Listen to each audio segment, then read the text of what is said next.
Keluarga Indonesia. Selamat datang di pelatihan TPK BKKBN Provinsi Kalimantan Timur.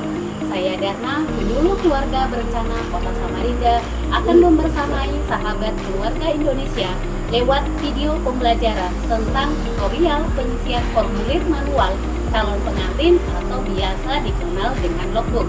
Pastikan nonton sampai selesai ya. Dalam percepatan penurunan stunting, BKKBN ditunjuk oleh Presiden Joko Widodo sebagai Koordinator Percepatan Penurunan Stunting. Hal ini tertuang dalam Perpres Nomor 72 Tahun 2021. Kemudian BKKBN berinovasi untuk membentuk Tim Pendamping Keluarga atau biasa disebut dengan TPK.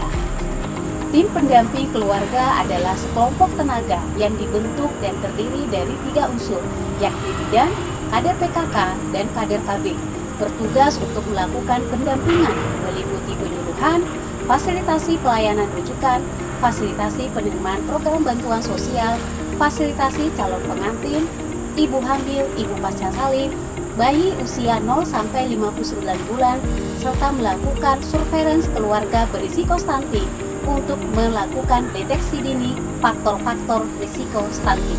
Salah satu sasaran pendampingan kader TPK adalah calon pengantin, dengan harapan nantinya mereka akan melahirkan generasi-generasi berkualitas.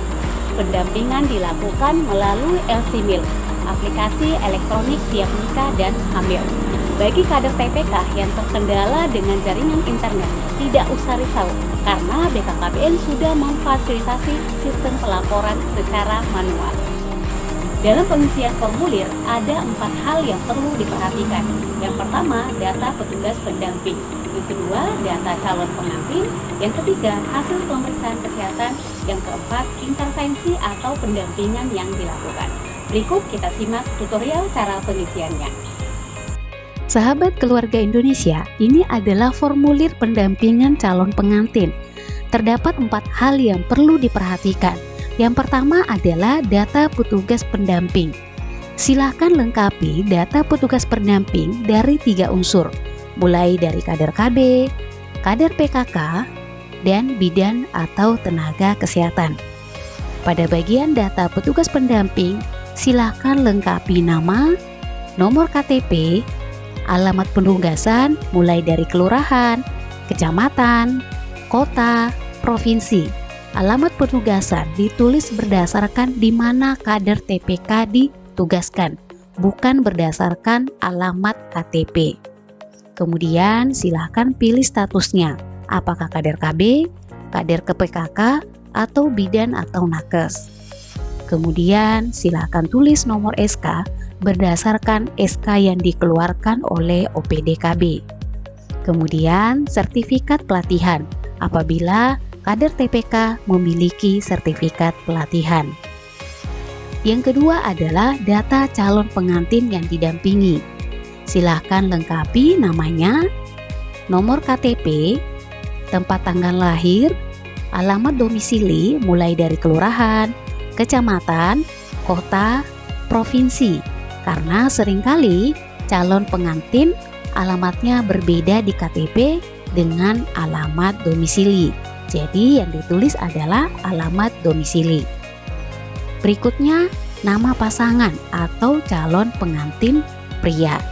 Yang ketiga adalah hasil pemeriksaan kesehatan.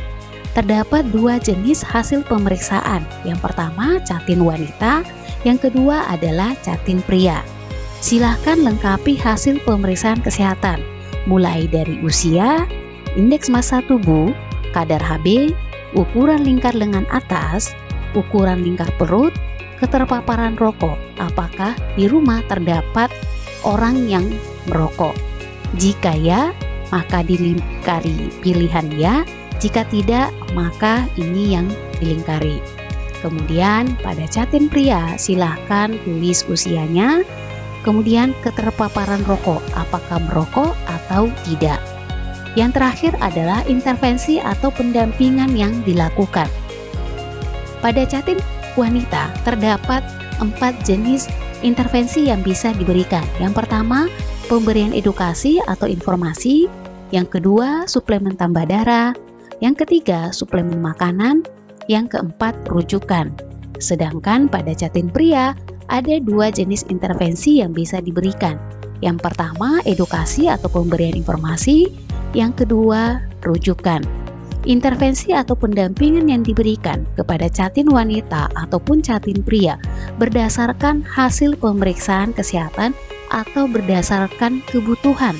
Misalnya, hasil pemeriksaan kadar hemoglobin Jatin wanita di bawah standar, maka diberikan edukasi tentang bagaimana cara meningkatkan HB. Kenapa harus menunda kehamilan apabila kadar HB-nya rendah? Makanan apa yang perlu dikonsumsi dan apa saja yang harus dilakukan untuk meningkatkan HB. Yang terakhir adalah tanda tangan kader TPK.